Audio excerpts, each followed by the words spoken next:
கேட்கும் எங்கள் தேவா, ஜெபத்தின் வாஞ்சை தந்தருளும், ஜெபத்திலே தரித்திருந்து ஜெபத்தின் மேன்மை காணச் செய்யும். ஜெபமே ஜீவம், ஜெபம் ஜெயம், ஜீவிய தீர்க்கு இதுவே சட்டம். ஜெபமே ஜீவன், ஜெபம் ஜெயம், ஜீவிய தீர்க்கு இதுவே சட்டம். ஜெபத்தை கேட்கும் எங்கள் தேவா, ஜெபத்தின் வாஞ்சை தந்தருளும், ஜெபத்திலே தரித்திருந்து ஜெபத்தின் மேன்மை காணச் செய்யும். அன்பின் பரலோக பிதாவே, எங்களோடு பேசும் உம்முடைய வார்த்தை தியானிக்க எங்களுக்கு உதவி செய்யும். இயேசுவின் நாமத்தில் பிதாவே, ஆமென். அல்லேலூயா. வாசிப்போம் சங்கீதத்தின் புஸ்தகம் 146வது சங்கீதம். வாசிப்போம் சங்கீதம் 146 5வது வசனம். 5. யாக்கோபின் தேவனை, யாக்கோபின் தேவனே தன் துணையாக கொண்டிருந்து, தன் துணையாக கொண்டிருந்து, தன் தேவனாகிய கர்த்தர் மேல் நம்பிக்கை தன் தேவனாகிய கர்த்தர் மேல் நம்பிக்கை வைக்கிறவன் பாக்கியவான். எனக்கு அருமையான தேவ பிள்ளைகளை, இந்த கால வேளையில வேதம் நமக்கு சொல்லுகிறது, blessed is the man who trusts in the Lord. தேவனை தன் துணையாக கொண்டு அவர் மேல் நம்பிக்கையாக இருக்கிற மனுஷன் பாக்கியவான். அன்பானவர்களே, எத்தனை பேருக்கு ஆண்டவர் மேல, இயேசுவின் மேல நம்பிக்கை இருக்கு? உங்க கைகளை உயர்த்தி காண்பீங்க. இயேசுவின் மேல நம்பிக்கை இருக்கு எல்லாருக்கும். நம்ம நம்பிக்கை இருக்கிறதுனால தான் இந்த ஆலயத்துக்குள்ள வந்திருக்கிறோம். நம்பிக்கை இல்லைன்னு அங்கே வந்திருக்கவே மாட்டோம். ஆண்டவர் மேல அவ்வளோ நம்பிக்கை. எனக்கு அன்பான தேவ பிள்ளைகளே, அப்போ ஆண்டவர் வேதம் சொல்லுகிறது, கர்த்தரை தன் நம்பிக்கையாக கொண்டிருக்கிற மனுஷன் பாக்கியவான். அவர் மேல் நம்பிக்கை வைத்திருக்கிற மனுஷன் பாக்கியவான் என்று வேதம் நமக்கு திட்டவட்டமாக சொல்லுகிறது. நல்லதுதான். அந்த வசனத்தின் அடிப்படையில் ஒருபடி மேல போய் கர்த்தர் நமக்கு சொல்லுகிற ஒரு விஷயத்தை நாம் கவனிக்க வேண்டும்.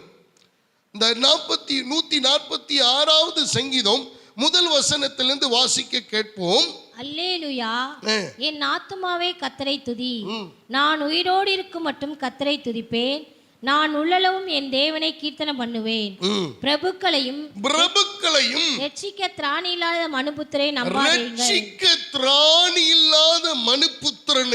நம்பாதேயுங்கள். அவனுடைய ஆவி பிரியும். அவன் தன் மண்ணுக்கு திரும்புவான். அந்நாளிலே அவன் யோசனைகள் அழிந்து போம். நல்ல கவனிங்க. ஆண்டவர் வெறுமனே இந்த இடத்துல சங்கீதக்காரன் யாக்கோபின் தேவனை தன் துணையாக கொண்டு கர்த்தர் மேல் நம்பிக்கையாய் இருக்கிற மனுஷன் பாக்கியவான் என்று வெறுமையாய் அவர் சொல்லல. அதுக்கு முன்னாடி ஒரு விஷயத்தை பதிவு பண்றார். நீ பிரபுக்களை நம்பாத, ரட்சிக்க திராணி இல்லாத எந்த ஒரு மனுஷன் மேலும் நீ நம்பிக்கை வைக்காத. அவனுடைய ஆவி பிரியும். அவன் ஒரு நாள் மாண்டு போவான். அவனுடைய யோசனைகள் எல்லாம் அழிந்து போகும். ஆகவே யார் கர்த்தர் மேல் நம்பிக்கை வைத்திருக்கிறார்களோ அவர்கள் பாக்கியவான்கள். அல்லேலூயா. இந்த இடத்துல ஒரு விஷயத்தை நான் பதிவு செய்கிறேன். இந்த அதிகாரத்திலே நாம் வாசிக்கப்பட்ட வசனத்தின்படி நமக்கு தேவன் கொடுத்த தலைப்பு, எனக்கு அருமையானவர்களே, இயேசுவின் மேல் உறுதியான நம்பிக்கை.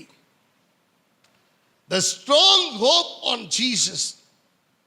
ஒரு உறுதியான நம்பிக்கை. நம்ம எல்லாரும் கைகளை உயர்த்தி காண்பித்தோம், எனக்கு நம்பிக்கை இருக்குதுப்பா சார், எனக்கு நம்பிக்கை இருக்கு. எனக்கு நம்பிக்கை இல்லைன்னு யார் சொன்னா? இயேசுவை நான் நம்புறேன். ஆனா இந்த இடத்துல ஆண்டவர் பதிவு செய்கிறார், நம்புறதுக்கும் உறுதியா நம்புறதுக்கும் வித்தியாசம் உண்டு. அன்பானவர்களே, நம்புவதற்கும் உறுதியாய் நம்புவதற்கும் சில வித்தியாசங்களை கர்த்தர் மேற்கோள் காட்டுகிறார்.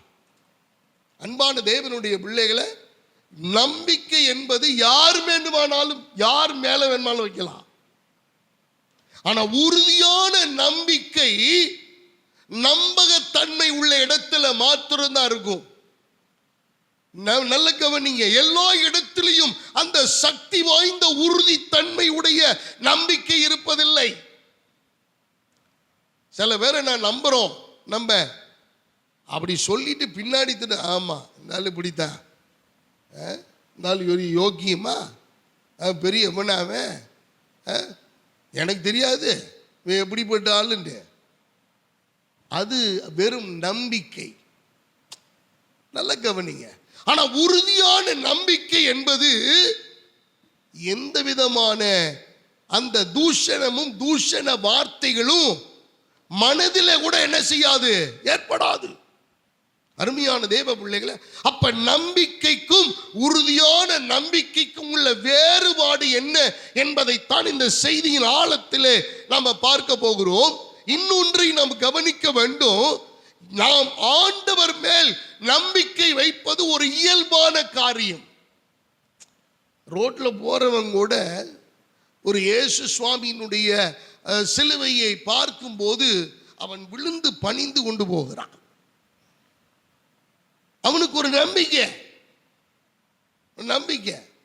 ஒரு ஒரு ஒரு மாதா சிலையை பார்த்த உடனே கும்பிட்டுட்டு அவன் போறான். ஒரு ஆலயம் என்று பார்த்த உடனே அந்த ஆலயத்துக்குள்ள வந்து அந்த அந்த வாசற்படியில விழுந்து சாஷ்டாங்கமாய் விழுந்து அவன் தொட்டு கும்பிட்டுட்டு அவன் மனதார அவன் கண்ணீர் விட்டு அழுது ஒரு விண்ணப்பத்தை வைத்து விட்டு போகிறான். அருமையானவர்களே, அவர்களும் நம்பிக்கை தான் வைக்கிறார்கள். உள்ள உட்கார்ந்து இருக்கிறவங்க வைக்கிறதும் நம்பிக்கை, வெளியில இருக்கிறவங்க வைக்கிறதும் நம்பிக்கைன்னா, அப்ப இந்த நம்பிக்கைக்கு உறுதியான நம்பிக்கைக்கும் உள்ள வேறுபாடு என்ன என்று நாம் தெரிந்து விட்டால், நாம இப்ப நம்மள்கிட்ட இருக்கிறது நம்பிக்கையா அல்லது உறுதியான நம்பிக்கையான்றது தெரிந்து போய்விடும். அருமையான கர்த்தருடைய பிள்ளைகளை, எல்லாரும் மேலே நம்ம நம்பிக்கை வைக்கிறோம். ஒரு சிலர்கிட்ட நம்பிக்கை வைத்துத்தான் நாம சில பொறுப்பை கொடுக்கிறோம், சில பொறுப்பை அவர்களுக்கு நாம் அளிக்கிறோம், சில உத்தரவாதத்தை கொடுக்கிறோம். அந்த உத்தரவாதம் அவர்கள் நம்மேல் வைத்திருக்கிற நம்பிக்கையை பொறுத்து. நான் சொன்னேன்லவா, ரைட், நம்மள்ட்ட இந்த பொறுப்பை கொடுத்துருக்குறாங்க, நல்லதோ கெட்டதோ, வளப்பமானதோ இழப்பமானதோ, சரியோ தவறோ, நம்மிடத்துல பொறுப்பு கொடுத்துருக்குறாங்க. நமக்கு கொடுத்த பொறுப்புல உண்மையா இருக்கணும். எனக்கு அன்பானவர்களே, அது நம்பிக்கை. ஆமா, என்கிட்ட பொறுப்பு கொடுத்துட்டு இவங்கெல்லாம் ஒன்றும் செய்ய மாட்டாங்களாம், பொறுப்பு மட்டும் நம்மள்கிட்ட கொடுத்துருவாங்களாம். எல்லாம் இதை நேரடியாகவும் சொல்ல மாட்டாங்க, பின்னாடி பேசுகிற காரியங்கள். இது நம்பிக்கையற்ற ஒரு நிலை, நம்பிக்கையான ஒரு நிலை அல்ல. அவர்கள் சாதாரண நம்பிக்கை வைத்தது போல ஒரு நாடகம் நடிக்கிறார்கள். ஒரு நடிப்பு அந்த இடத்துல, ஒரு ஒரு ஒரு மாய்மாலமான ஒரு நம்பிக்கை. அன்பான கர்த்தருடைய பிள்ளைகளை, நல்ல கவனிங்க, நல்ல கவனிங்க. வேதம் நமக்கு நிறைய விஷயங்களை நமக்கு அடையாளம் காட்டுகிறது. ஆண்டவர் மேல் வைத்ததான நம்பிக்கையை எல்லாரும் வைக்கலாம், அது இயல்பான காரியம். ஆனா உறுதியான நம்பிக்கை வைக்க வேண்டுமானால் நம்முடைய வாழ்க்கையில் ஆண்டவர் ஏதாவது ஒரு தாக்கத்தை ஏற்படுத்தி இருக்க வேண்டும். We must have an experience of impact of Jesus. ஏதாவது ஒரு காரியம் நம்முடைய வாழ்வில் ஒரு பெரிய தாக்கத்தை இயேசு சுவாமி ஏற்படுத்தி இருக்க வேண்டும். இயேசு நம்முடைய வாழ்வில் தாக்கம் ஏற்படுத்தாத எவருக்கும் உறுதியான நம்பிக்கை வருவதற்கான வாய்ப்புகள் இல்லை. அன்பான தேவ பிள்ளைகளே, அப்ப அந்த தாக்கம் எப்படிப்பட்டதாக இருக்க வேண்டும், எப்படி இருந்தது வேதத்திலே? அப்ப நல்ல கவனிங்க எனக்கு அன்பான தேவ பிள்ளைகளே. ஒரு சாதாரண நம்பிக்கைக்கும் அசாதாரணமான உறுதியான நம்பிக்கைக்கும் உள்ள வேறுபாட்டை இந்த காலை வேளையில தேவன் நமக்கு பிரித்து காண்பித்து நமக்கு கற்றுக் கொடுப்பாராக. அப்ப நாம் ஆண்டவர் மேல வச்சிருக்கிறது எப்படிப்பட்ட நம்பிக்கை?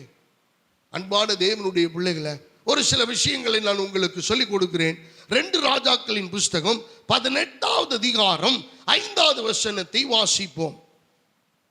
2 ராஜாக்களின் புஸ்தகம் 18:5.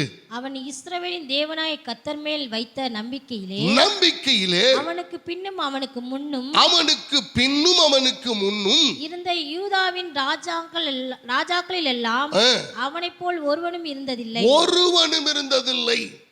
எனக்கு அன்பான தேவனுடைய பிள்ளைகளே, முதலாவது காரியம் எசேக்கியா ராஜாவின் உறுதியான நம்பிக்கை. ஆண்டவர் மேல் வைத்த ஒரு மனுஷனுடைய உறுதியான நம்பிக்கையை இந்த இடத்துல ஆண்டவர் அடையாளம் காட்டுகிறார். எத்தனையோ ராஜாக்கள் இருந்தார்கள், எத்தனையோ பரிசுத்தவான்கள் இருந்தார்கள், எத்தனையோ தீர்க்கதரிசிகள் இருந்தார்கள்.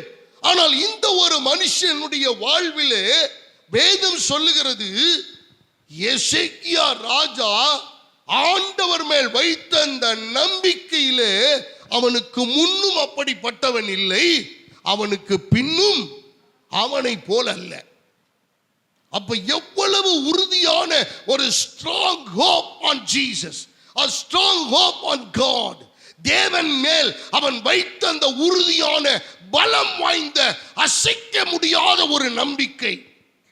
எனக்கு அன்பான தேவனுடைய பிள்ளைகளை, இப்ப இந்த இடத்துல நம்ம பார்க்கணும், எசேக்கியா ராஜா தன்னுடைய 25வது வயதிலே ராஜாவாக தெரிந்தெடுக்கப்படுகிறான். ராஜாவா வர்றான். இந்த ராஜா அவன் செய்த காரியங்கள் எல்லாம் எல்லாருடைய கவனத்தையும் ஈர்க்கிறது. வித்தியாசமா நடத்துறான், ஜனங்களை வித்தியாசமாய் கொண்டு போகிறான். கர்த்தருடைய பார்வைக்கு ஏற்றார் போல ஜனங்களை கொண்டு போய் நடத்தி கொண்டிருக்கிறான். எசேக்கியாவினுடைய ஒவ்வொரு நடவடிக்கையையும் ஆண்டவர் கவனித்து அவனை ஆசீர்வதிக்கிறார், அவனை பலப்படுத்துகிறார், அவன் போகிற இடங்கள் எல்லாம் அவனுக்கு வெற்றியை தருகிறார். காரணம் என்ன? ஆண்டவர் மேல் எசேக்கியா வைத்த அந்த உறுதியான நம்பிக்கை. அன்பான கர்த்தருடைய பிள்ளைகளை, ஆண்டவர் மேல ஒரு மனுஷன் இப்படி உறுதியான நம்பிக்கை வைக்க முடியும் நினைக்கிறீங்களா? பைபிள்ல ரெக்கார்ட் பண்ணப்பட்டிருக்கிறது, எழுதப்பட்டதுதான். இதுல ஒரு உறுப்பை கூட மாத்துறதுக்கு நமக்கு அதிகாரம் இல்லை. ஆண்டவர் சொல்லுகிறார், எசேக்கியா ராஜா ஆண்டவர் மேல வைத்த நம்பிக்கையிலே அவனுக்கு முன்னும் ஒருத்தனும் இல்லை, பின்னும் ஒருத்தனும் இல்லையா? எவ்வளவு பெரிய ஒரு strong faith or strong hope on God. தேவன் மேல் அவனுக்கு எவ்வளவு அல்லாத ஒரு அசைக்க முடியாத நம்பிக்கை. ஒரு சின்ன காரியம் வந்தா கூட நம்ம முணுமுணுக்க ஆரம்பிச்சிடறோம். ஒரு சின்ன காரியம் வந்தா கூட நம்ம சுய ரூபம் வெளிப்படுது. ஒரு சின்ன காரியம் வந்தா கோபப்படுறோம். ஒரு சின்ன காரியம் வந்தா உடனே ஜெபத்தை கேன்சல் பண்ணிடுறோம். ஒரு சின்ன காரியம் வந்தா உடனே அவ்வளவுதான், ஆண்டவருக்கு எனக்கும் சம்பந்தமே இல்லாத போல நம்ம நடந்து கொள்கிறோம். ஆனா எசேக்கியா தன்னுடைய நாட்களிலே அவன் சிறு வயதா இருந்த பொழுதும் அவன் அனுபவத்தோடு சொல்லுகிறார், ஆண்டவர் பறைசாற்றுகிறார், சாட்சி கொடுக்கிறார், அவனுக்கு முன்ன அப்படிப்பட்டவன் இல்லை, அவனுக்கு பின் அப்படிப்பட்டவன் இல்லை. அன்பான கர்த்தருடைய பிள்ளைகளை, இது எதனால் வந்தது? எப்படி இவனால மட்டும் அசைக்க முடியாத ஒரு நம்பிக்கை உடையவனாய் மாற முடிந்தது? இவன் செய்த சில காரியங்கள் உண்டு. அவைகளை இந்த இடத்துல உங்களுக்கு நான் அடையாளம் காட்ட நான் வாஞ்சிக்கிறேன். ஆவியானவர் உதவி செய்வாராக. எனக்கு அருமையான கர்த்தருடைய பிள்ளைகளை, வேதம் வெறுமனே ஒருத்தனை மாத்திரம் இப்படி சொல்லுவதில்லை. நல்ல கவனிங்க. 3வது வசனத்தை வாசிப்போம். அவன் தன் தகப்பனாகிய தாவீது செய்தபடியெல்லாம் கர்த்தரின் பார்வைக்கு செம்மையானதை செய்தான். அன்பான கர்த்தருடைய பிள்ளைகளே, the first important things we need to note, நாம் எல்லாரும் முக்கியமாய் குறித்து கொள்ள வேண்டிய ஒரு குறிப்பு என்ன தெரியுமா? முதல் குறிப்பு, எசேக்கியா ராஜா அவன் தன்னுடைய வாழ்நாளிலே முற்பிதாக்கள் ஆகிய தன் தகப்பனுடைய வழிகளில் நடந்த அந்த தாவீதினுடைய வழிகளில் நடந்து கர்த்தருக்கு பிரியமானவனாய் கர்த்தருக்குடைய பார்வைக்கு செம்மையானதை செய்தான். அல்லேலூயா. என கருமையானவர்களே, தாவீது செய்தபடியெல்லாம் கர்த்தரின் பார்வைக்கு செம்மையானதை செய்தான். நீங்களும் நானும் நாம் கர்த்தருடைய மேல் உறுதியான நம்பிக்கை வைப்பதின் முதல் அடையாளம் என்ன தெரியுமா? கர்த்தருடைய பார்வைக்கு செம்மையானதை நாம் செய்ய வேண்டும். அல்லேலூயா. இன்னைக்கு எல்லாரும் மனிதனை பிரியப்படுத்த பார்க்கிறோம். மனிதனை பிரியப்படுத்தி தான் தோற்று நிற்கிறோம். மனிதனை நாம அவங்க சங்கடப்படக்கூடாது, அவங்க பாவம், ஐயோ அவங்க கண்ணீர் விடக்கூடாது, அவங்க கஷ்டப்படக்கூடாது, அவங்க இப்படி ஆயிடக்கூடாது, நம் மூலமா எதுவும் நடந்துடக்கூடாது அப்படிங்கிற காரியத்தினாலே நாம் தோல்வி அடைந்து நிற்கிறோம். ஆனா இன்னைக்கு கர்த்தர் நமக்கு சொல்லி கொடுக்கிறா, நீ மனுஷனை பிரியப்படுத்த போனோம்னா நாம தோற்று போவோம். கர்த்தரின் பார்வைக்கு யார் செம்மையாய் செய்கிறார்களோ அவர்கள் மட்டுமே தேவனுடைய பார்வையிலே அவர்கள் கர்த்தர் மேல் உறுதியான நம்பிக்கை வைத்திருக்கிறார்கள். 2வது காரியம் வேதம் சொல்லுகிறது, தொடர்ந்து வாசிங்க.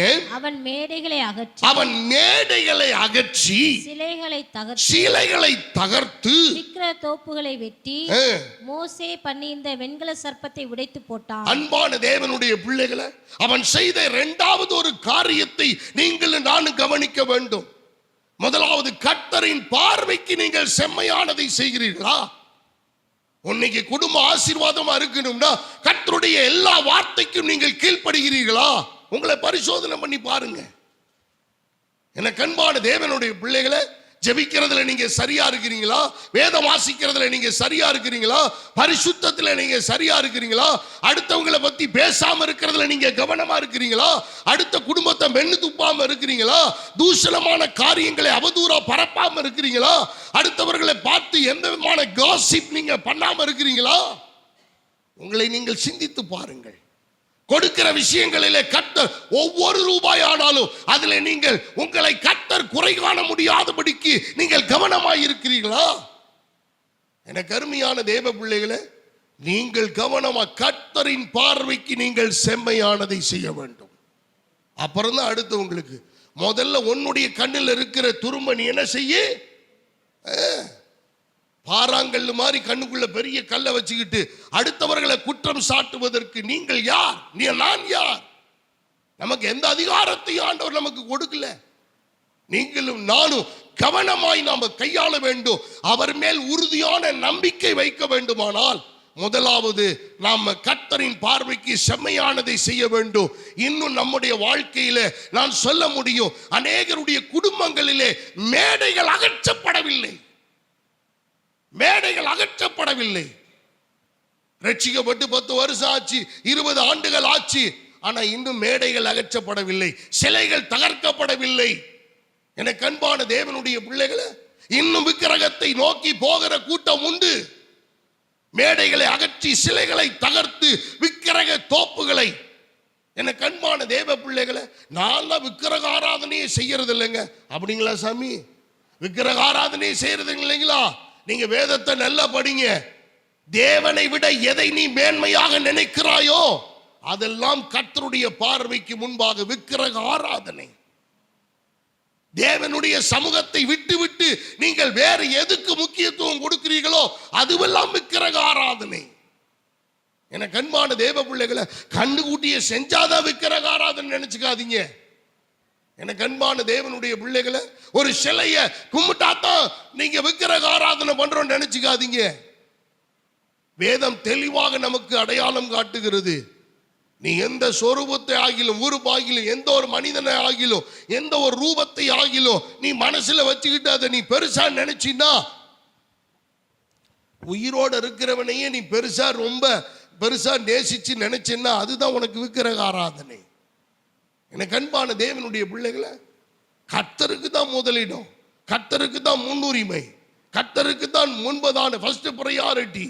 அப்ப சிலைகளை வேதம் தெளிவா சொல்லுது, அவன் மேடைகளை அகற்றி சிலைகளை தகர்த்து விக்கிரக தோப்புகளை வெட்டி. நம்ம எல்லாரும் சொல்லுவோமா?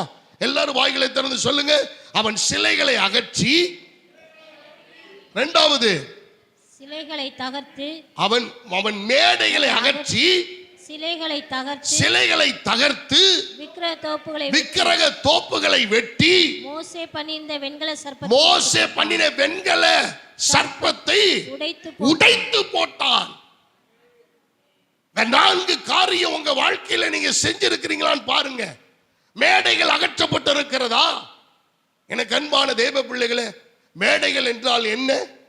பலிபீடம்.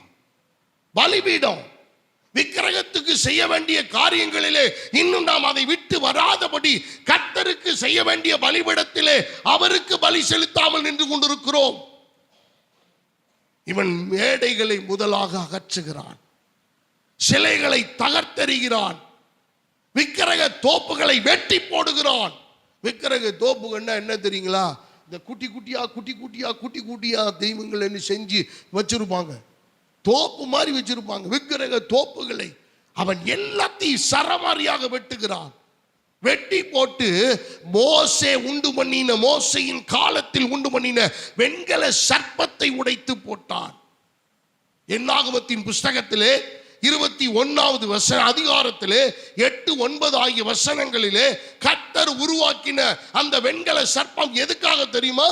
வாசியுங்கள். அப்பொழுது கர்த்தர் மோசேயை நோக்கி நீ ஒரு கொள்ளிவாய் சர்ப்பத்தின் உருவத்தை செய்து அதை ஒரு கம்பத்தின் மேல் தூக்கி வை.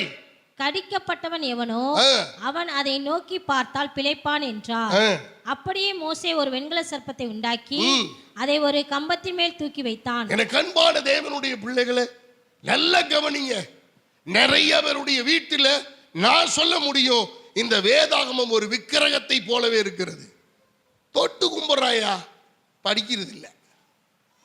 இது படிக்கிறதுக்கா தொட்டு கும்பிட்றதுக்கா? நீங்களே சொல்லுங்க. நீ முத்தம் கொடு வேணான்னு சொல்லல. வேதத்துக்கு முத்தம் கொடு. ஒவ்வொரு அதிகாரத்துக்கும் ஒவ்வொரு பேப்பருக்கும் வசனத்துக்கும் நீ முத்தம் கொடுக்கலாம், ஒன்றும் தவறு கிடையாது. ஆனால் அதுக்கு மட்டும்தானா? பைபிள் அதுக்கு மட்டும்தானா? வேதாகமம் அதுக்கு மட்டும்தானா? வாசிக்கிறதுக்கு மட்டுமல்ல, அந்த வாசித்ததின்படி நான் நடக்கவும் எனக்கு கடமை இருக்கிறது. வேதம் சொல்லுகிறது அல்லவா, இதை வாசிக்கிறவனும் அதன்படி நடக்கிறவனும். எனக்கு அன்பானவர்களே, வேதம் தெளிவா சொல்லுது, நீ வாசிக்கணும், அதன்படி நடக்கணும்.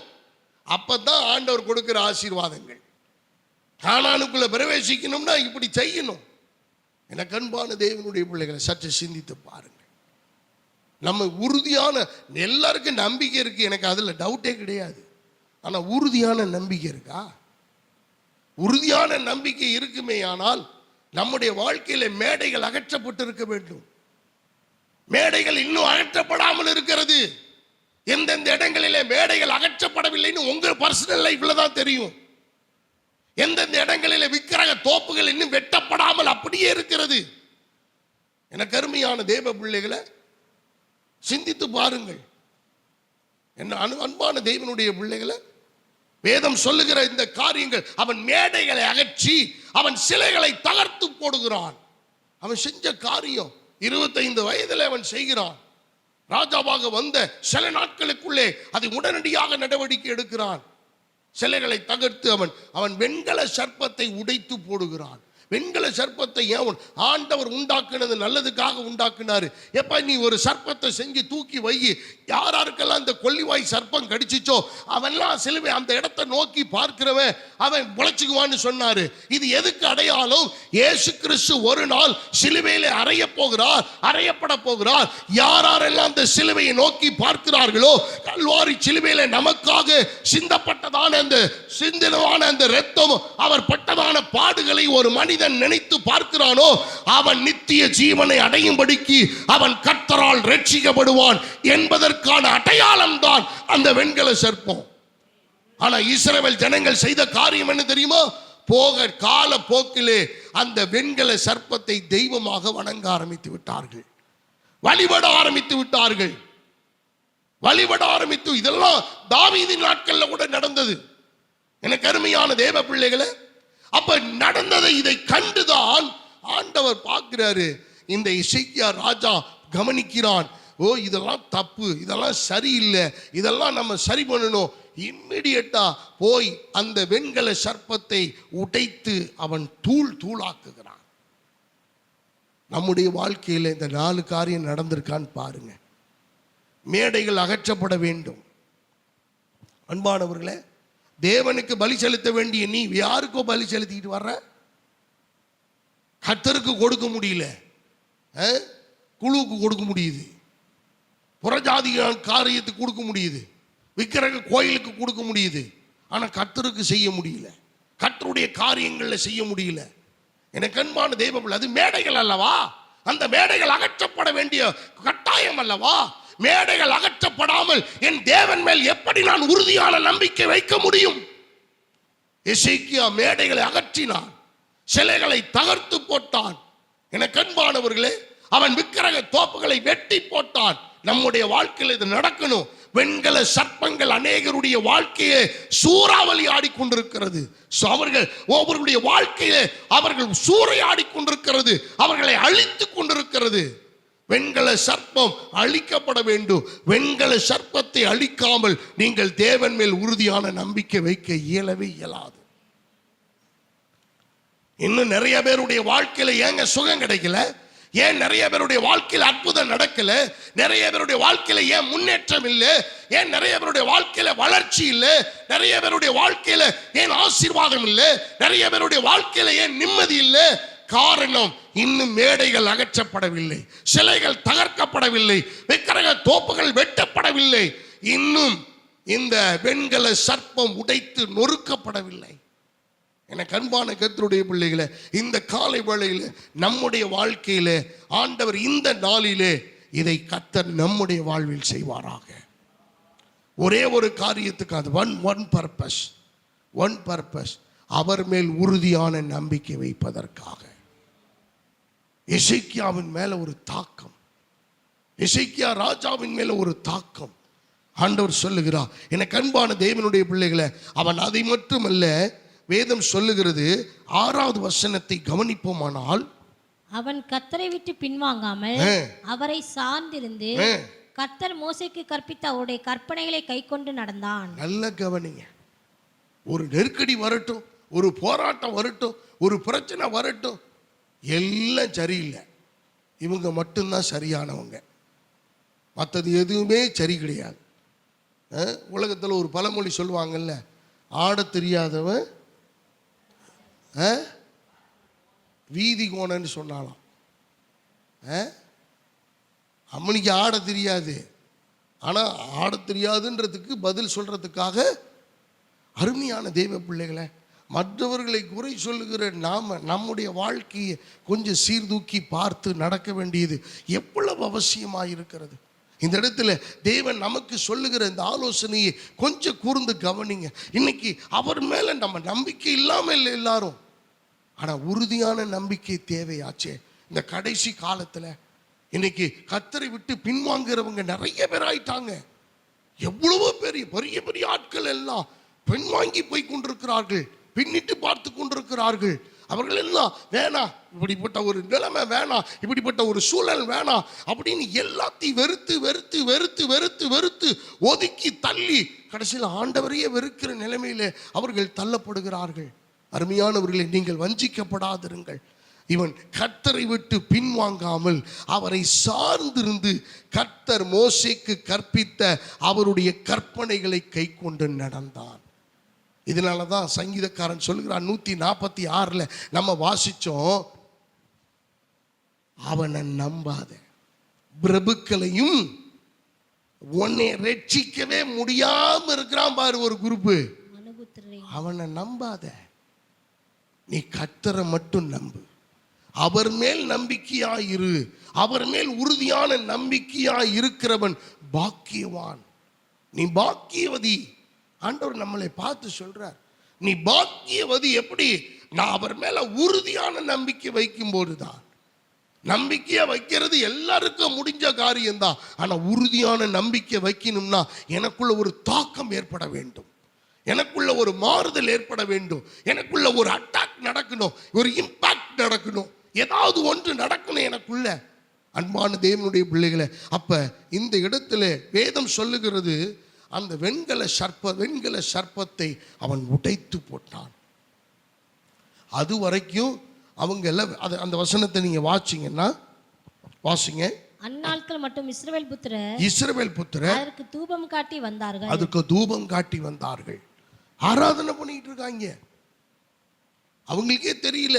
இவங்க எல்லாம் நினைச்சிட்டு இருக்காங்க, அன்னைக்கு இந்த விக்கிரகத்தை பார்த்தோன்னு தானே, இந்த பாம்பு படத்தை பார்த்தோன்னு தானே நமக்கு எல்லாம் சுகம் பெற்றாங்க, முற்பிதாக்கள் உயிர் பிழைச்சி வந்தாங்க அப்படின்னு கொஞ்சம் கொஞ்சமாக மருவி கடைசியில் பூவை வைக்க, அதுக்கப்புறம் அப்படியே விளக்கு பொருத்த, அதுக்கப்புறம் தூபம் காட்ட, அதுக்கப்புறம் சாம்பிராணி போட, அதுக்கப்புறம் இப்படி கொஞ்சம் கொஞ்சமாக போய் அதுக்கு ஒரு பூசாரி போட, அப்புறம் அதுக்கு ஒரு கோயில் கட்ட, அதுக்கப்புறம் ஒவ்வொன்றா கொண்டு வந்து வச்சு முட்டை உடைச்சி ஊத்த காலி பண்ணிட்டாங்க. அன்பான தேவனுடைய பிள்ளைகளை, இப்போ புரியுதா இந்த புத்து கோயில் எப்படி வந்துச்சுன்னு? நம்ம ஆளுக்கு ஆரம்பித்து வச்சது தான். சும்மா இல்லாமல் அது வாட்டுக்கு கிடந்திருக்கும், அது வாட்டுக்கு இருந்திருக்கும். நம்ம ஆளுக்கு கிளம்பி போய் அதை இது பண்ணி, ஆண்டவர் அன்னைக்கு சுகத்தை கொடுத்தாரு, அற்புதம் நடந்துச்சு, அப்படியே கீழே தட்டி விட்டு புதைச்சிட்டு போயிருந்துருக்கலாம்.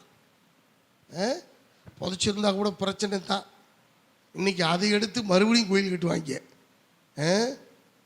30,000 வருடங்களுக்கு முன்பதாக அகழ்வாராய்ச்சியிலே கிடைத்த பொற்சிலை, வெண்கல சிலை அப்படின்னு வெண்கல சிலை எடுத்து அதுக்கு ஒரு கோயில் கட்டி கும்பாபிஷேகம் பண்ணி அதுக்கு டொனேஷன் பார்த்தீங்கன்னா சாதாரணமாக 2 கோடி. சாதாரணமாக 2 கோடி. இங்கே ஒரு செங்கல் வாங்கிறதுக்கு துப்பு இல்லை, வழி இல்லை. எனக்கு அன்பான தேவனுடைய பிள்ளைகளை, நாம் இதெல்லாம் கொஞ்சம் யோசித்து பார்ப்போம், இதெல்லாம் சிந்தித்து பார்ப்போம். தேவன் நமக்கு உதவி செய்வாராக. அப்போ உறுதியான நம்பிக்கை. இப்போ எசேக்கியாவோடு கர்த்தர் இருந்தார். எனக்கு அருமையான தேவ பிள்ளைகளை, எசேக்கியாவை 7வது வசனம் சொல்லுது, ஆகையால் கர்த்தர் அவனோடு இருந்தார், அவன் போகிற இடம் எங்கும் அவனுக்கு அனுகூலமாயிற்று. அனுகூலம் பண்ணினார். நீங்க கர்த்தர் மேல உறுதியா நம்பிக்கை வைங்க. நீங்க இப்ப பரிசோதனை பண்ணி பாருங்க, ஆண்டவரே எங்கேயாகிலும் என் வாழ்க்கையில மேடைகள் இருக்கா, எங்கேயாகிலும் ஆண்டவரே மேடைகள் அகற்றப்படாமல் இருக்கா, நான் இந்த நேரத்தில் அதை அகற்றி போடுகிறேன். எங்கேயாவது சிலைகள் இருக்குதா, அதை நான் தகர்த்து போடுகிறேன். எங்கேயாகிலும் விக்கிரக தோப்புகள் இருக்கிறதா, அதை நான் வெட்டி போடுகிறேன். எங்கேயாகிலும் வெண்கல சர்ப்பங்கள் இருக்கிறதா, அதை நான் உடைத்தெறிகிறேன். ஆண்டவரே இப்போ உன் மேலே மட்டும் நம்பிக்கை வச்சிருக்கிறேன். மனுஷன் மேலே நம்பிக்கை வைக்கல, என் திறமை மேலே நம்பிக்கை வைக்கல, என் ஞானத்தின் மேலே நம்பிக்கை வைக்கல, மனிதர்கள் யார் மேலே நான் நம்பிக்கை வைக்கல.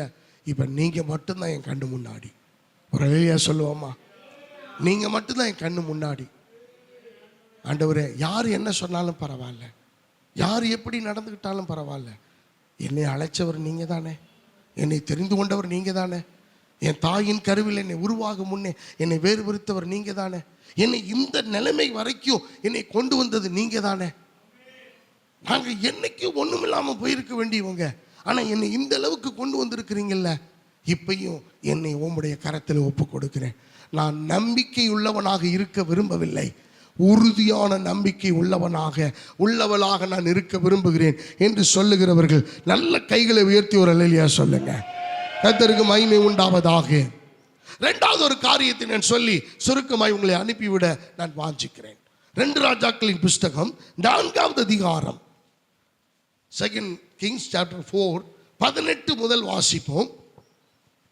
4வது அதிகாரம் 2 ராஜாக்கள். அந்த பிள்ளை வளர்ந்தான். ஒரு நாள் அவன் அறுப்பறுக்கிறவரிடத்தில் இருந்த தன் தகப்பன் அண்டைக்கு போயிருக்கும் போது தன் தகப்பனை பார்த்து, என் தலை நோகிறது, என் தலை நோகிறது என்றான். அப்பொழுது அவன் வேலைக்காரனிடத்தில், இவனை இவன் தாயினிடத்தில் எடுத்துக்கொண்டு போய்விடு என்றான். அவனை எடுத்து அவன் தாயினிடத்தில் கொண்டு போன போது அவன் மத்தியானம் மற்றும் அவள் மடியிலே இருந்து செத்து போனான். அப்பொழுது அவள் ஏறி போய் அவனை தேவனுடைய மனுஷன் கட்டிலின் மேல் வைத்து அவன் வைக்கப்பட்ட அறையின் கதவை பூட்டி கொண்டு போய் தன் புருஷனிடத்தில் ஆள் அனுப்பி, நான் சீக்கிரமாய் தேவனுடைய மனுஷன் இருக்கும் இடம் மட்டும் போய் வரும்படிக்கு வேலைக்காரரில் ஒருவனையும் ஒரு கழுதையும் எனக்கு அனுப்ப வேண்டும் என்று சொல்ல சொன்னாள். போதும், நல்ல கவனிங்க. இந்த சம்பவம் நம்ம எல்லாருக்கும் தெரியலனாலும் உங்களுக்கு நான் சொல்றேன். சுனேமியால் என்கிறவள் ஒருவள் இருக்கிறாள். அவள் பேர் சுனேமியால்.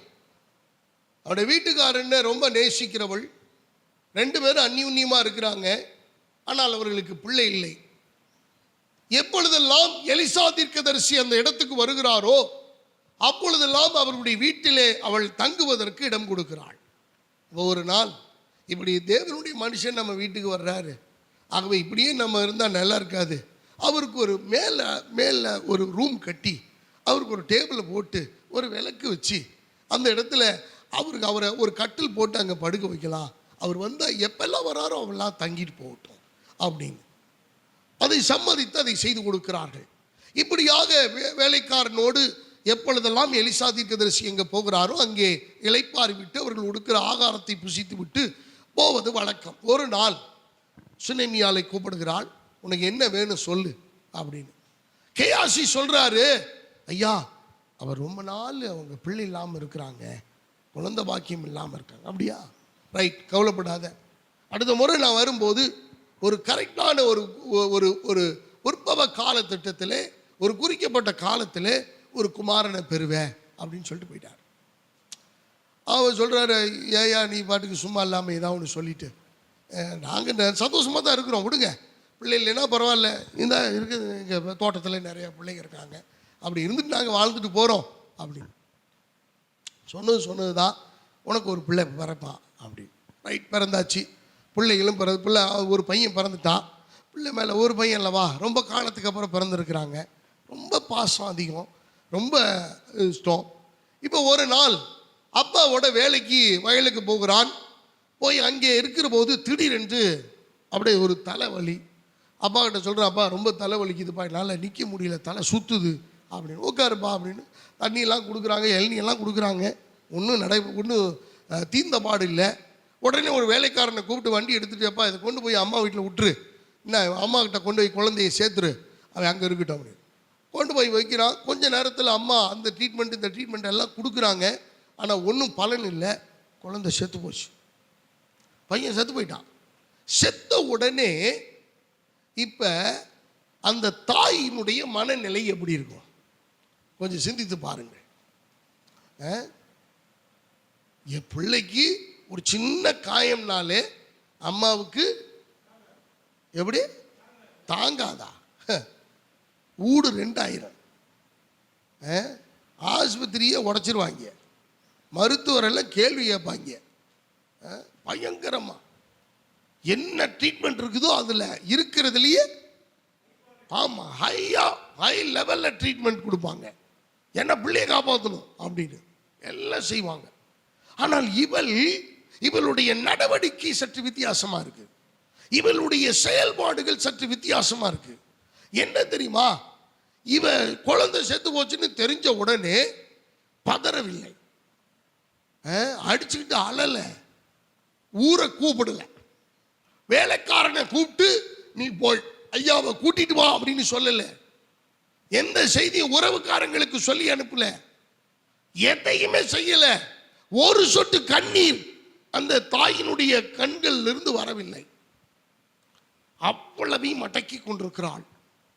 இவன் செய்த காரியம் என்ன தெரியுமா, நேரம் அந்த குழந்தையை தூக்கிக்கிட்டு எலிசாவுக்காக ஏற்படுத்தப்பட்ட அந்த கட்டில் போய் அந்த குழந்தையை படுக்க வச்சுட்டு நேராக ஒரு வேலைக்காரனை கூப்பிட்டு, ஐயா கிட்ட போய் நான் எலிசா தீர்க்கதரிசியை போய் பார்க்கணும், ஒரு வண்டி அனுப்ப சொல்லு. அவர் சொல்றாரு, இப்போ ஒன்றும் விசேஷம் இல்லையே, இன்னைக்கு வெள்ளிக்கிழமை இல்லையே, இன்னைக்கு ஜெபமும் இல்லையே, இன்னைக்கு என்ன திடீர்னு வண்டி கேட்குற அப்படின்னு. போகணும், அனுப்பிவிடு. உடனே வண்டி அனுப்பியாச்சு. வண்டி பூட்டுறா. வேலைக்காரன்ட்டு ஒரு வார்த்தை சொல்றா, எங்கேயும் நிற்காத, யார்கிட்டையும் நீ பேசாத, நான் சொல்ற வரைக்கும் நீ போ, எலிசா தீர்க்கதரிசியை போய் பார்க்கணும். வண்டியிலையும் அழலை, எதுவுமே செய்யலை. புறப்படுகிற நேரம் வண்டி போகுது. தூரத்தில் எலிசா தீர்க்கதரிசி சுனேமியால் வண்டி வருகிறதை பார்த்து விட்டார். பார்த்து விட்டு கேயாசிட்ட சொல்றாரு, நீ ஓடி போய் குறுக்கே நின்று என்ன நீ வருகிற செய்தி என்ன அப்படின்னு கேளு அப்படின்னு. கேயாசி போறான், வண்டியை நிப்பாட்டுறான். வண்டியை நிப்பாட்டி என்ன செய்தின்னு ஐயா கேட்க சொன்னார். நீ தள்ளி நில்லு, நான் பார்க்க வந்தது எலிசா தீர்க்கதரிசி, நீ தள்ளி நில்லு. நேரா போறான். நேரா கேயாசிக்கு எவ்வளவு கோவம் வந்திருக்கும். நமக்கு மரியாதையே கொடுக்க மாட்டேங்கிறாள், நம்மளை தள்ளி நில்லுன்னு சொல்லிவிட்டால, நம்ம போய் ஒரு பெரிய கம்ப்ளைண்ட் பண்ணி விட்டுருந்தோம் அப்படின்ட்டு எலிசா தீர்க்கதரிசிட்ட நேரம் வந்து சொல்லியிருப்பான்ல. நேராக எலிசா தீர்க்கதரிசிட்ட வந்தா. அன்பானவர்களே, அங்கே தான் விஷயம். அங்கேருந்து நம்ம ஸ்டார்ட் பண்ணுவோம். வேதம் சொல்லுகிறது, நல்ல கவனிங்க. அந்த அதிகாரத்தில் 2 ராஜாக்களின் புஸ்தகம் 4வது அதிகாரம் 25 வாசிங்க. கர்மேல் பர்வதத்தில் இருக்கிற தேவனுடைய மனுஷனிடத்திற்கு போனால் தேவனுடைய மனுஷன் தூரத்திலே அவளை வர கண்டு தன் வேலைக்கான கேஎஸ்ஐ பார்த்து, அதோ சுனேமியால் வருகிறாள், அவளுக்கு எதிர்கொண்டு ஓடி நீ சுகமாய் இருக்கிறாயா, உன் புருஷன் சுகமாய் இருக்கிறானா, அந்த பிள்ளை சுகமாய் இருக்கிறதா என்று அவளிடத்தில் கேள் என்றான். அவள் சுகந்தான் என்று சொல்லி பர்வதத்தில் இருக்கிற தேவனுடைய மனுஷனிடத்தில் வந்து அவன் காலை பிடித்து கொண்டாள். அப்பொழுது கேயாசி அவளை விலக்கிவிட வந்தான். தேவனுடைய மனுஷன் அவளை தடுக்காதே, அவள் ஆத்துமா துக்கமாய் இருக்கிறது, கர்த்தர் அதை எனக்கு அறிவியாமல் மறைத்து வைத்தார் என்றார். அப்பொழுது அவள், நான் என் ஆண்டவனிடத்தில் ஒரு குமாரனை வேண்டும் என்று கேட்டதுண்டா, எனக்கு அபத்தம் சொல்ல வேண்டாம் என்று நான் சொல்லவில்லையா என்றாள். அப்பொழுது அவன் கேயாசியை பார்த்து, நீ உன் இடையை கட்டிக்கொண்டு உன் தடியை உன் கையிலே பிடித்து கொண்டு வழியில் ஒருவனை சந்தித்தாலும் அவனை வினாவாமலும் உன்னை ஒருவன் வினாவினாலும் அவனுக்கு மறுமொழி சொல்லாமலும் போய் என் தடியை அந்த பிள்ளையின் முகத்தின் மேல் வை என்றார். நல்ல கவனிங்க. இந்த தாய் செய்த ஒரு கிரியை, அருமையானவர்களே, என்னுடைய தலைப்பு இதுதான். நான் சொன்னது உறுதியான நம்பிக்கை, இயேசுவின் மேல் உறுதியான நம்பிக்கை. ஒரு தாக்கம், ஒரு பிரச்சனை வரும்போதுதான் நம்ம ஆண்டவர் மேல எவ்வளவாய் நம்பிக்கை வைத்திருக்கிறோம் என்பது விளங்கும். அது வரைக்கும் தெரியாது. அது வரைக்கும் நம்ம நம்பிக்கை வச்சிருக்கிறோம்னு தெரியும். ஆனா அது சாதாரணமானதா அசாதாரணமானதா என்பது ஒரு போராட்டம் வருகிற சூழ்நிலையில் தான் தெரியும். இந்த சுனேமியால் அவள் செய்த இந்த காரியத்தை நன்றாய் கவனிங்கள். அந்த புருஷனிடத்திலே சொல்லல, வேலைக்காரனிடத்திலே சொல்லல, உறவினரிடத்திலே சொல்லல, குழந்தைய மேல் வீட்டு அறையிலே எலிசாவின் படுக்கையின் மேலே வைத்து படுக்க வைத்து அந்த அறையை பூட்டி விட்டு குழந்தைய தூக்கிட்டு வரல. குழந்தையும் தூக்கிட்டு வரல. எலிசாவை பார்த்து எலிசாவின் காலை பிடித்து கொண்டு அழுகிறாள். அன்பான கர்த்தருடைய பிள்ளைகளை நல்ல கவனிங்க. ஆண்டவர் மேல உறுதியா நம்பிக்கை வைக்கிறவங்க மனுஷனுடைய காலை பிடிச்சிட்டு அழுணுன்ற அவசியம் இல்லை. கர்த்தருடைய காலை பிடித்து கொண்டு நீங்கள் அழும்போது என் கர்த்தர் உங்களை விடுதலை செய்ய, உங்களுக்கு அற்புதம் செய்ய, நீங்கள் அவர் மேல் வைத்திருக்கிற நம்பிக்கை எவ்வளவு உறுதியானது என்பதை அவரே இந்த உலகுக்கு வெளிப்படுத்துவார். அவரே வெளிப்படுத்துவார். நீங்க பயப்பட வேண்டிய அவசியம் இல்லை. நீங்க யாருக்கு பதில் சொல்ல வேண்டிய அவசியம் இல்லை. கர்த்தரே அதை செய்வார். கர்த்தரே அதை வெளிப்படுத்துவார். எனக்கு அன்பான தேவனுடைய பிள்ளைகளை, இந்த சுனேமியாளுடைய நம்பிக்கை சாதாரணமானதல்ல. அவளுடைய உறுதியான நம்பிக்கை இந்த தீர்க்கதரிசி சொன்ன வார்த்தையின்படி எனக்கு பிள்ளை கிடைச்சிச்சு. இன்னைக்கு அவர் தான் அதுக்கு தீர்வு சொல்லணும். எனக்கு அன்பானவர்களே, என்னை நடத்தினவர் எனக்கு தீர்ப்பை சொல்ல வல்லமையுள்ளவர். என்னை நடத்தினவர் என்னை பார்த்து கொள்ளுவார். என்னை நடத்தினவர், இதுவரை என்னை நடத்தினவர், அவர் என்னை இதுவரைக்கும் எப்படி நடத்தினாரோ அதை விட இனி மேலான வழியிலே என்னை நடத்த அவர் போதுமான தேவனாய் இருக்கிறார். சுனேமியாளுடைய ஆழமான நம்பிக்கை அப்பையும் அவன் சொல்லுகிறாள், எனக்கு அருமையான தேவ பிள்ளைகளை, இப்போ கேஆசிட்ட சொல்லி அனுப்புகிறாங்க, ஒரு தடியை கொடுத்து அனுப்புகிறாங்க. இவன் ஒரு மொட்டை வேலைக்காரன், இவன் எதையுமே சரியாக செய்யாத ஒரு ஆள். இவன்கிட்ட தடியை கொடுத்து அனுப்புகிறாங்க, போய் யார்கிட்டையும் பேசக்கூடாது, யார்கிட்டையும் வினவக்கூடாது. நம்ம சொல்லி அனுப்புவோம் இல்லை, யார்கிட்டையும் சொல்லாத, யார்கிட்டையும் பேசாத, யார்கிட்டையும் பண்ணாத. இன்னைக்கு பிள்ளைகளே அப்படித்தானே, நம்மளே சொல்கிறோம், நம்மளே சொல்லித்தரோம். நீங்கள் எதை செய்யக்கூடாதுன்னு சொல்கிறீங்களோ அதைத்தான் என் பிள்ளை செய்யும். சொன்னது உண்டா இல்லையா? நீங்கள்லாம் பார்க்குறத பார்த்தா நன்மை பொய் சொல்கிற மாதிரியும் நீங்கள்லாம் உண்மை பேசுகிற மாதிரியும். அன்பானவர்களே, எல்லாரும் இயல்பான ஒரு விஷயம். நீ பிள்ளைகள் எதை செய்யக்கூடாதுன்னு சொல்கிறாங்களோ சொல்லி கொடுக்குறோமோ அதைத்தான் தீவிரமாய் செய்கிறார்கள் அவர்கள். இப்போ இந்த கேஆசி சொல்கிற விஷயத்தை கவனிக்கல, இவன் போய் குச்ச மூக்கில் வைக்கிறான், ஒன்றுமே நடக்கலை. வந்து சொல்கிறான் ஒன்றுமே நடக்கலைன்னு. ஆனால் அதுக்குள்ள அவள் சொன்ன வார்த்தை என்ன தெரியுமா? 30வது வசனத்தை வாசிங்க. பிள்ளையின் தாயோ, நான் உம்மை விடுகிறதில்லை என்று கர்த்தரின் ஜீவனையும் உம்முடைய ஜீவனையும் கொண்டு சொல்லுகிறேன் என்றால், அப்பொழுது அவன் எழுந்திருந்து அவள் பின்னே போனான். எனக்கு அன்பான தேவனுடைய பிள்ளைகளை, நீங்கள் ஆண்டவர் மேலே உறுதியான நம்பிக்கை வச்சுருந்தீங்கன்னா அவருடைய காலை பிடிச்சிக்கங்க. நீங்கள் சொல்லணும், ஆண்டவரே நீர் இதற்கு பதில் கொடுக்கிற வரைக்கும் உம்மை விடுகிறதாக இல்லை.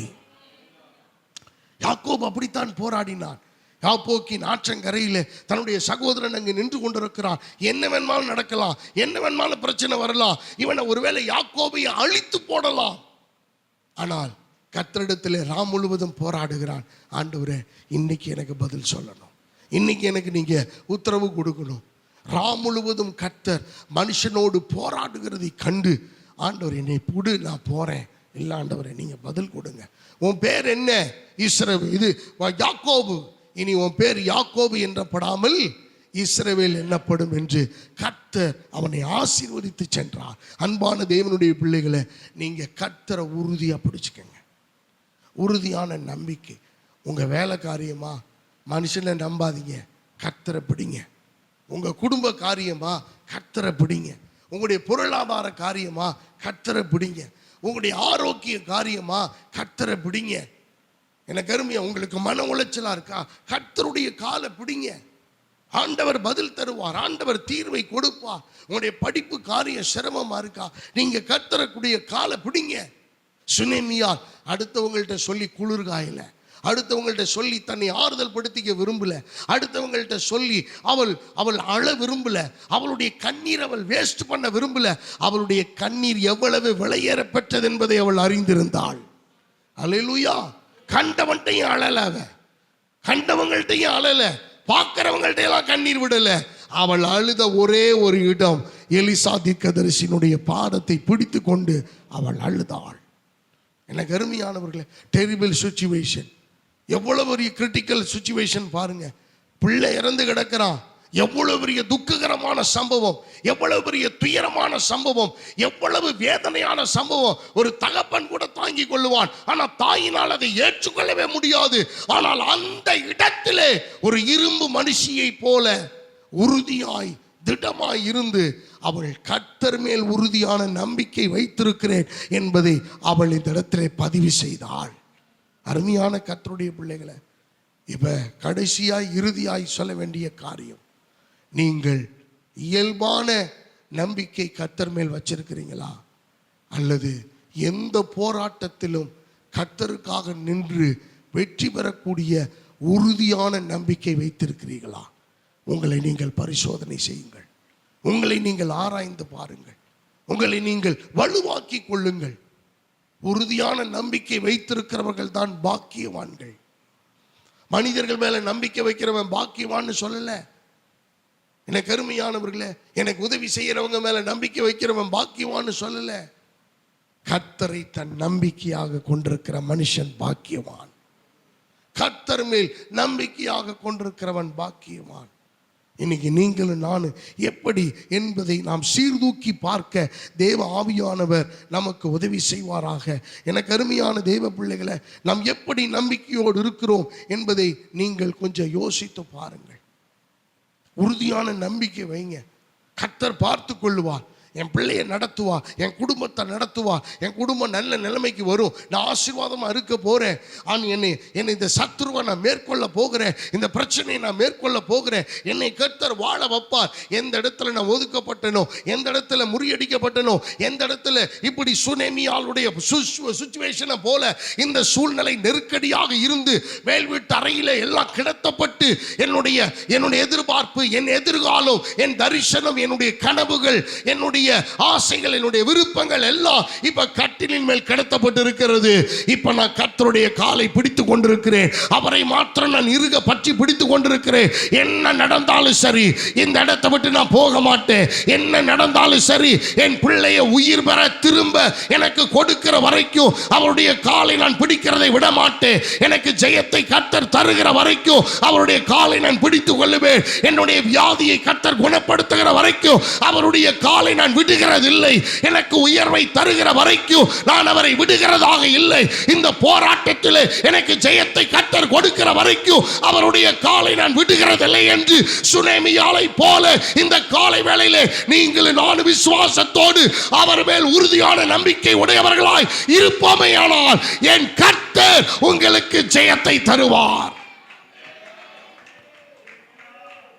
சுனேமியால் தோல்வி அடையவில்லை. சுனேமியால் தோல்வி அடையவில்லை, அவள் வெற்றி பெற்றாள். எந்த பிள்ளை செத்து கிடந்ததோ அந்த பிள்ளை, கடைசியில் இந்த வசனத்தை வாசிங்க, வேதம் சொல்லுகிறது, எனக்கு அன்பான கர்த்தருடைய பிள்ளைகளே, ஓ கர்த்தர் அற்புதமாய் அதிசயமாய் அவளுக்கு அவளுடைய அந்த குழந்தையை உயிர் பெறச் செய்தார். 35வது வசனத்திலிருந்து வாசிங்க. அவன் எழுந்து அறை வீட்டில் இங்கும் அங்கும் உலாவி திரும்ப கிட்ட போய் மேல் குப்புறப்படுத்தான்.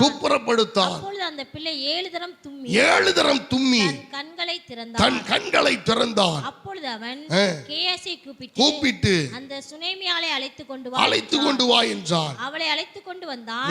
அவள் அவனிடத்தில் வந்தபோது அவன் உன் குமாரனை எடுத்துக்கொண்டு போ என்றான். அப்பொழுது அவள் உள்ளே போய் பாதத்திலே விழுந்து தரை மட்டும் பணிந்து தன் குமாரனை எடுத்துக்கொண்டு வெளியே போனாள். எனக்கு அன்பான கர்த்தருடைய பிள்ளைகளே, நீங்கள் உறுதியான நம்பிக்கையோடு இருப்பீர்களே ஆனால் நீங்க செத்த நிலைமையில போறதில்லை. உங்க கையில உயிருள்ள ஒன்றை கர்த்தர் கொடுத்து அனுப்ப அவர் விரும்புகிறார். சுனேமியாலை ஒரு செத்த பிள்ளையை வீட்டுக்கு எடுத்துட்டு போறதுக்கு கர்த்தர் அனுமதிக்கல. உயிருள்ள பிள்ளையை அவன் புருஷனுக்கு எடுத்து கொண்டு போய் காமிச்சான். இது நடந்ததெல்லாம் அவனுக்கு தெரியாது, வேலைக்காரர்களுக்கு தெரியாது, இந்த வீட்டு உள்ளவங்களுக்கு தெரியாது. ஆனால் தன்னுக்கும் ஆண்டவருக்கு மட்டுமே தெரிந்த ஒரு காரியம். அன்பான கர்த்தருடைய பிள்ளைகளை, இன்னைக்கு உங்களுக்கு ஒரு ஜெயத்தை தரப்போகிறார். எதுவானாலும் சரி கர்த்தரை பிடித்து கொள்ளுங்க. நம்ம எல்லாரும் கண்களை மூடி எழுந்து நிற்போமா. தேவ பர்வதத்தில் அவருடைய சமூகத்தில் நம்ம எல்லாரும் விழுந்து கிடப்போம். ஆண்டவர்கிட்ட சொல்லுவோம், ஆண்டவரை இந்த